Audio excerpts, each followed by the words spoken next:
자, 이번에 살펴보게 될 종목은 네이버입니다. 앞서도 지금이 양보할선 룸 저점이다 라고 한번 분석이 나갔었던 종목이죠. 저점에서 반등이 살짝 나왔다가 그리고 다시 되밀려서 또 이 저점대 안으로 들어오고 난 다음에 살짝 더 들어올려지는 흐름들 나오고 있는데요. 이렇게 길게 이어져 보면 여기 저점이죠. 실제로 깊은 저점은 지수도 큰 폭의 약세를 보였던 재작년 10월달 여기가 저점입니다만 10월달에 쫙 깨졌을 때 15만원 선 그런 저 때는 우리 지수 자체가 깨지던 때였었고요. 지금은 지수가 반등이 나왔던 때죠. 근데 현재 주가만 보게 된다라고 하면 네이버는 뭐 거의 반등이 없는 주가 이렇게 되어 있습니다. 장기 박스를 형성하고 있는데 여기서도 그 중에서도 하단에 들어가 있다. 네이버가 그렇게 나쁘냐? 그럴 리가 없죠. 미국에 구글이 있다 그러면 우리는 네이버가 있다.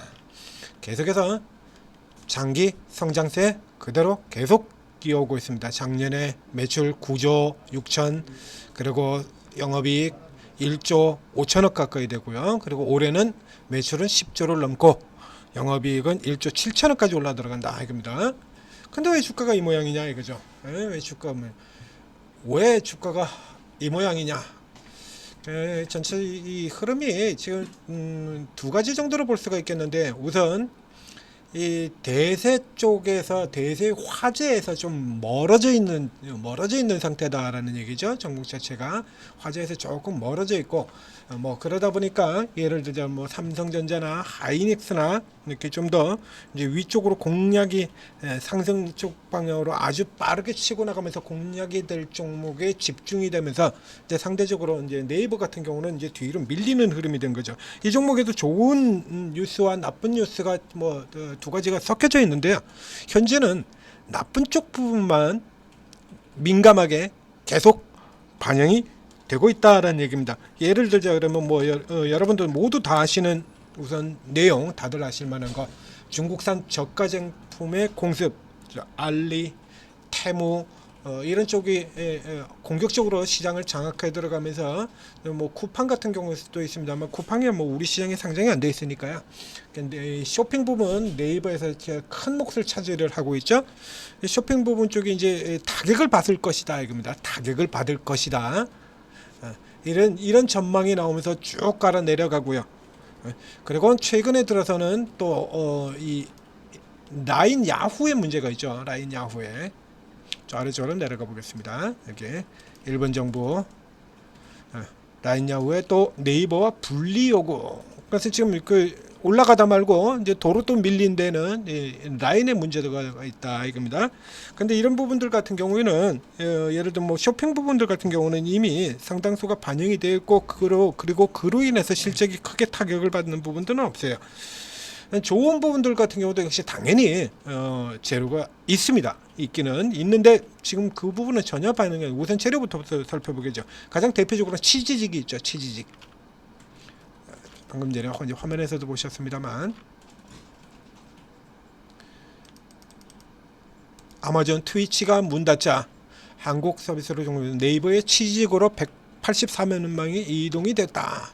그래서 이제 저 부분으로 네이버의 취직도 그리고 또 관련해서는 아프리카 TV도 있습니다. 아프리카 TV 같은 경우에는 이게 주가가 이렇게 올랐거든요. 네이버는 뭐 전혀 지금 주가 반영이 없는 셈이죠. 그리고 이제 네이버도 이제 당일 배송을 하겠다.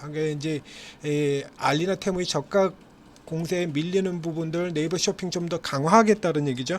역시 이런 부분들 같은 경우도 전혀 주가가 이제 호재는 반영이 되고 지 않고 악재만 반영이 되는 부분이라는 얘기입니다. 그럼 네이버가 최근 들은 이제 수급도 굉장히 안 좋은 흐름들을 보이고 있는데요.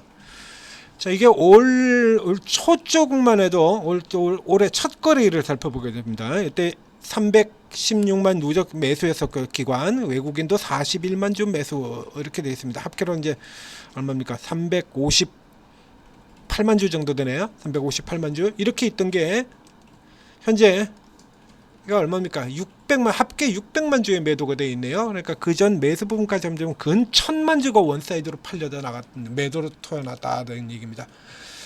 그런데 그 우려 부분들 같은 경우가 네이버의 생존을 위험할 거면 심각한 우려냐? 아니죠. 그러면 네이버가 몹시 뭐 고평가이기 때문에 대단한 고평가주의이기 때문에 그러냐?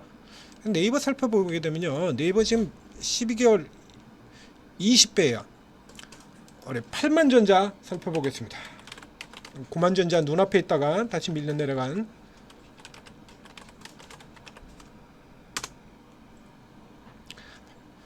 삼성전자가 15배입니다.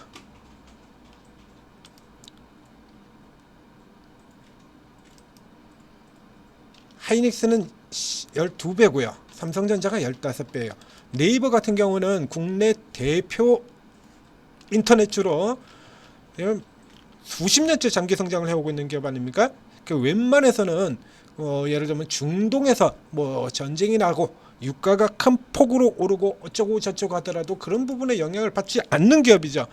환율이 뭐 춤추고 올라갔다가 또 혹은 반대로 급락했다가 이런 부분에서도 자유롭습니다. 그러니까 이 외부 리스크나 이런 거시 변수의 변화에 굉장히 자유로운 안정적인 기업이다라고 하면 그만큼의 프리미엄이 당연히 주어지는 거거든요. 전체적으로 그럼 살펴보게 되면 자, 이렇게 PR 밴드를 한번 살펴보겠습니다. 지금 네이버의 주가는 2019년 주가까지 지금 되돌아 내려와 있는 상태예요. 2019년 코로나 때 코로나 나오기 전이죠. 지금 그 주가 때까지 내려와 있는 상태인데 비교를 해보게 된다 그러면 2019년에 비해서 매출은 지금 더블이 넘어요. 2019년에는 매출이 4조였었고요. 올해는 10조가 됩니다. 그래서 PR 밴드 같은 경우도 2019년은 최고 52배, 30배였었고요. 55, 23배. 여기 2011년은 조금 틀립니다. 이때는 이 라인의 네이버 그 일본 메신저 라인에 매각을 하면서 일시적 이익이 16조가 들어와서 그것 때문에 이렇게 숫자가 낮아졌던 거고요. 그 다음에도 보면 2022년에는 81배 34배 그리고 작년에도 38 28 이랬습니다. 이게 지금 20배예요. 그러니까 지금은 이 수치 자체가 아니라 예전에 비해서 과거에 기록한 적 없는 가장 낮은 밴드를 보이고 있다는 얘기죠. 그래서 일단 악재는 나올 만큼 주가에 충분히 다 반영이 되었다. 그리고 주가가 이렇게 버티고 있다라고 하면 이쪽에서 뭐 단기적으로 크게 모멘텀을 볼 수 있는 종류의 가 아니죠. 네이버 같은 경우에는 장기로 오래 가지고 있어야 빛을 발하는 기업입니다. 오래 가지고 있어야 빛을 본다는 얘기죠. 이제는 이 뭡니까 코로나 때 같은 이런 급등을 비교하기는 힘들고요. 그래서 저 앞쪽에 계속 야금야금 이렇게 계속 올라오는 장기로 가지고 있어야 빛을 보는 이런 종목들이거든요. 그러니까 장기적인 가치로 가장 강력한 위력을 발휘하는 종목이니까 이 지역이 위치일 때라 그러면 주가에 호지 없이 악재만 반영된 구간이라면 지금 사셔서 길게 호흡을 가지고 끌고 나가시기를 권해드리겠습니다.